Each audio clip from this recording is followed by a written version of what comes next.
Are you into domination and submission role play? Chances are you are, and you don't even know it.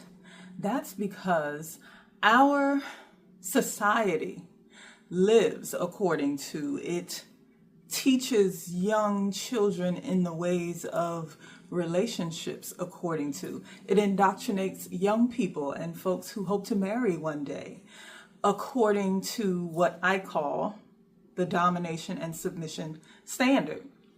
Now, it doesn't have anything to do with whips and chains and tying each other up and playing, little games like vampires or, like we like to whip each other, things like that.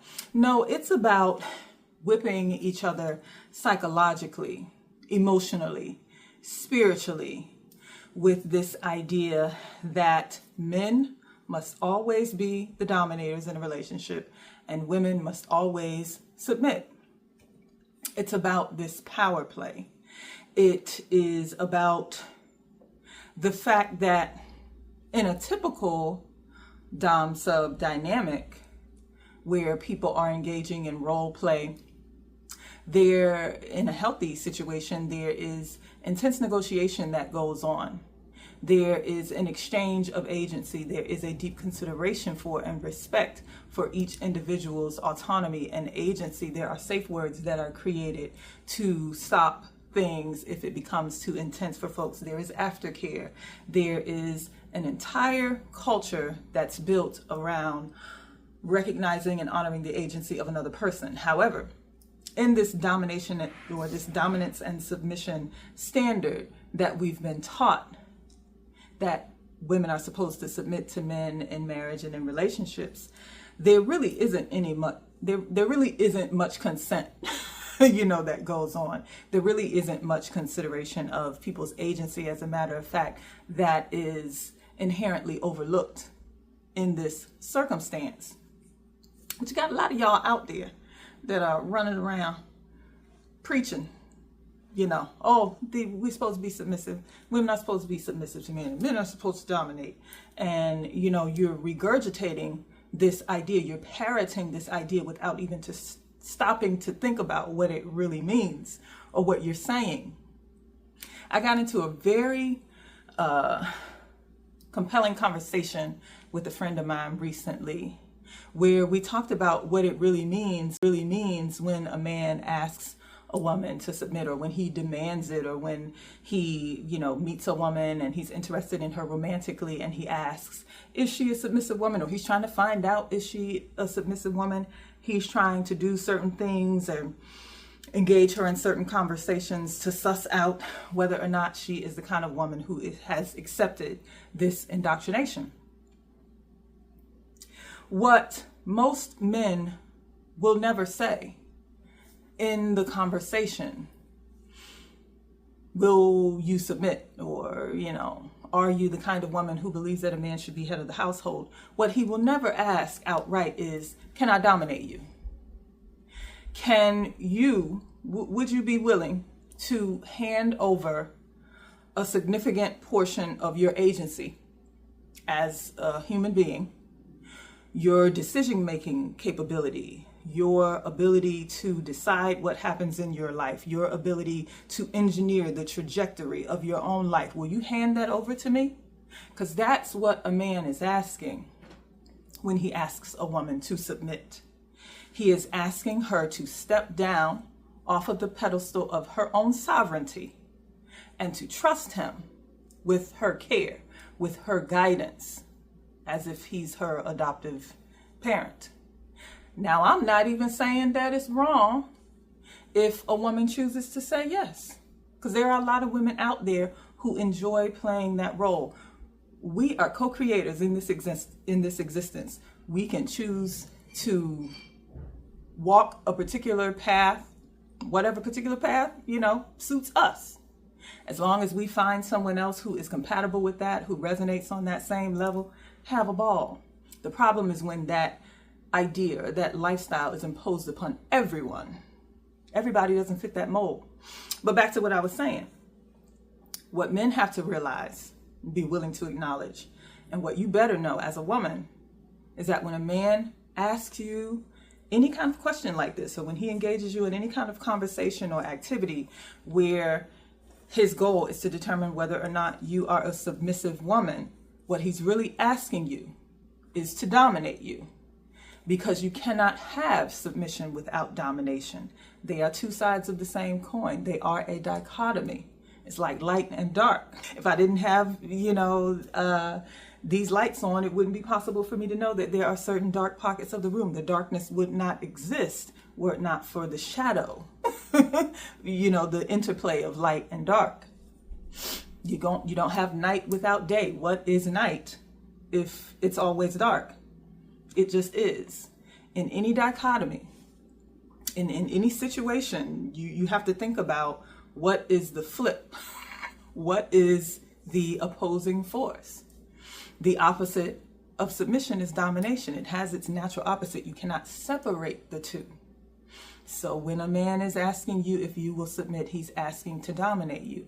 Are you really interested in being dominated? Do you want to spend the rest of your life in a relationship, in a dynamic wherein you have handed over a significant degree of your decision-making capability, where he has the last word, where his needs and his concerns are considered to be superior to yours?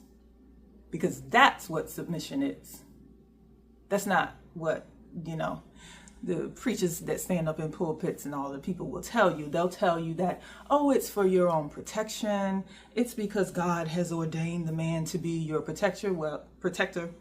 Well, in one of my previous videos, I already talked about how men are not natural protectors. Otherwise, they wouldn't have to be coerced into protecting. But I think it's high time that we take it higher.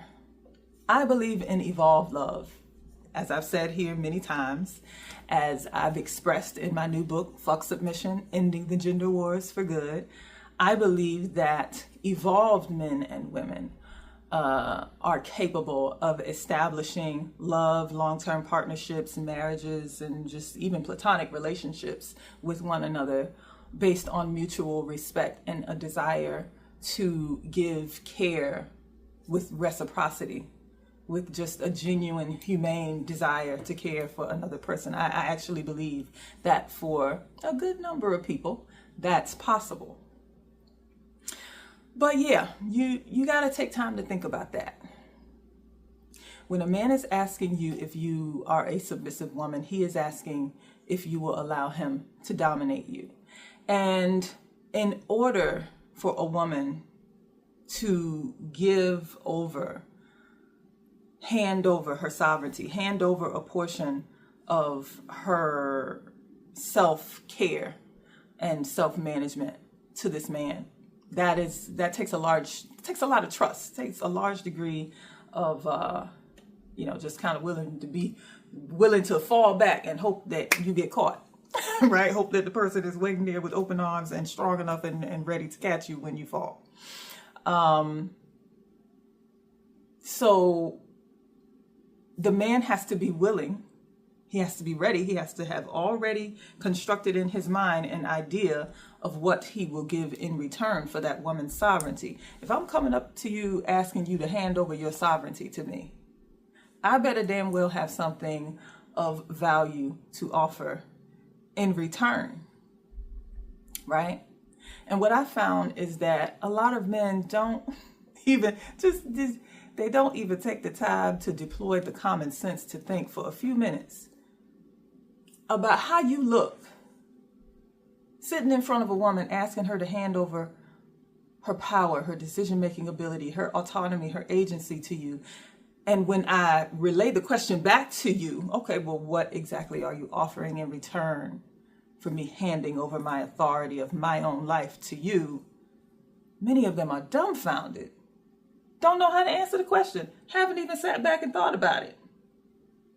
Some of them even have the unmitigated gall to get offended at the notion that you would even ask, that you would even assume that your authority, your sovereignty over your own mind, body, and life is worth being given something in return.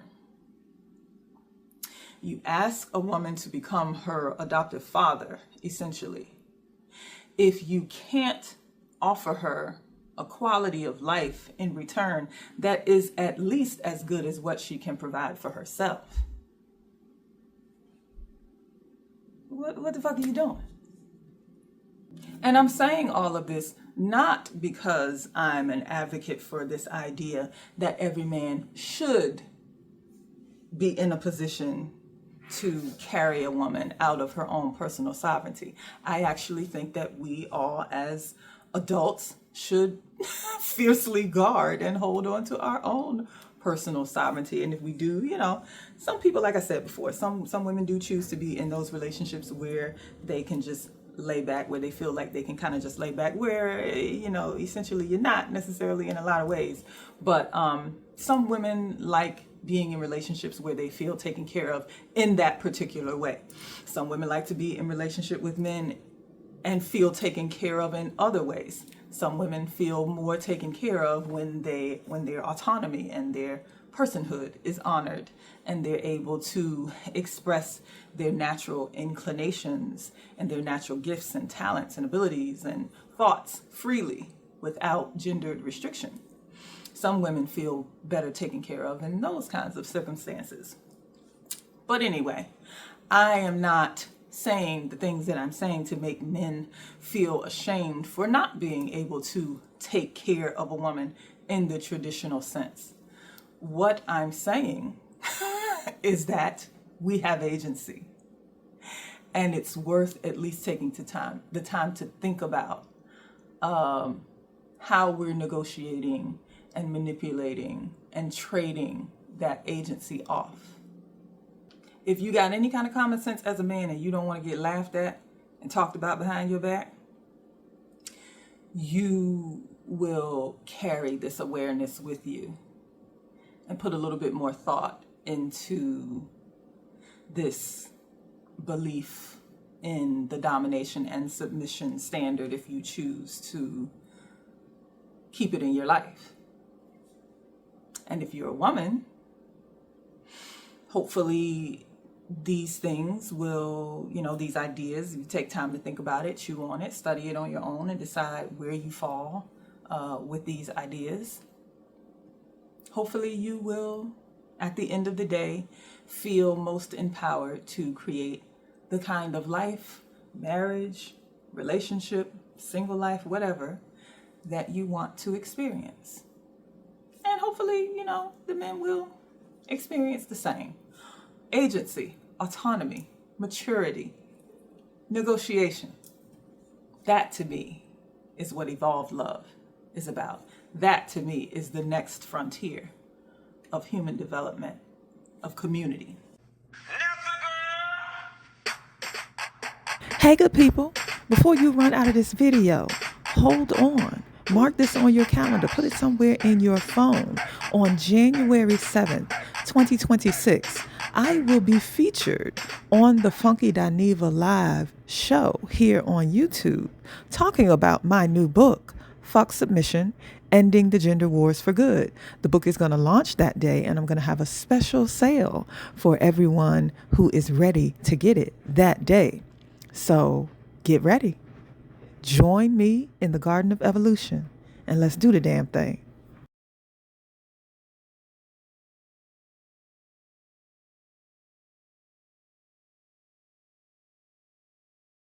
This is Inanna Joy, sharing a few of the things I've learned and some things I'm still learning with you. Thanks for stopping by my Garden of Evolution, where we examine what it means to grow, to live, and to love through life's joy, pain, sunshine, or rain. In the Garden of Evolution, you will follow your bliss to your purpose, you will align with your joy, and live well.